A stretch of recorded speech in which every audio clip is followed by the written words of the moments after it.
দই ওটমিলের উপর ছিটিয়ে আপনার ব্রেকফাস্টে পেস্তা যোগ করুন। এটি একটি সুস্বাদু এবং আনন্দদায়ক অনুভূতি যোগ করতে পারে।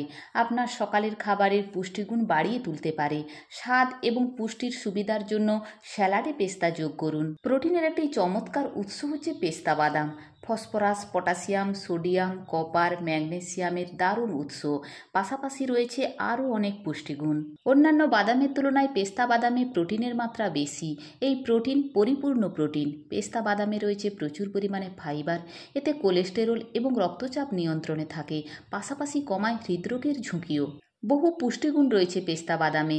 এর ভিটামিন বি6 মাত্রা বিশেষভাবে উল্লেখযোগ্য। এই ভিটামিন পর্যাপ্ত পরিমাণে শরীরে গেলে রক্তশূন্যতা ও হৃদরোগের আশঙ্কা কমে। প্রচুর পরিমাণে অ্যান্টিঅক্সিডেন্ট রয়েছে পেস্তা বাদামে। এতে থাকা লুটেইন, বিটা ক্যারোটিন ও গামা টেকোফেরল কোষের ক্ষয় পূরণ করে। এছাড়া এই বাদামে রয়েছে অ্যান্টিঅক্সিডেন্ট ফ্ল্যাভোনয়েড, যা বিভিন্ন ধরনের রোগ প্রতিরোধে খুবই কার্যকরী। প্রোটিন সমৃদ্ধ পেস্তার মধ্যে খুব কম পরিমাণে ক্যালোরি থাকে, ফলে যারা ওজন কমাতে চাইছেন তারা রোজকার ডায়েটে নির্দ্বিধায় পেস্তা যোগ করতে পারেন।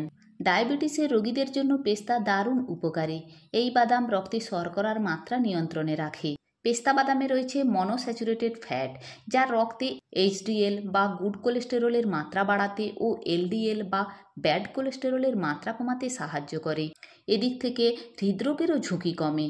পেস্তা রক্তনালীর এন্ডোথেলিয়ামের কার্যকারিতা বজায় রাখতেও কার্যকরী ভূমিকা পালন করে। পেস্তা বাদাম খাদ্যনালীতে উপকারী ব্যাকটেরিয়ার সংখ্যা বৃদ্ধিতে সাহায্য করে, ফলে এই বাদাম খেলে পেট পরিষ্কার থাকে। সকালে খালি পেটে খেলে খুবই ভালো। রাতে 5 থেকে 7টি বাদাম জলে ভিজিয়ে রাখুন। তার পরের দিন সকালবেলা খালি পেটে খান। শরীরের পুষ্টিগুণ তাড়াতাড়ি বৃদ্ধি পায়। পেস্তা বাদাম স্মৃতিশক্তি বৃদ্ধিতে সাহায্য করে, ত্বক ভালো রাখে।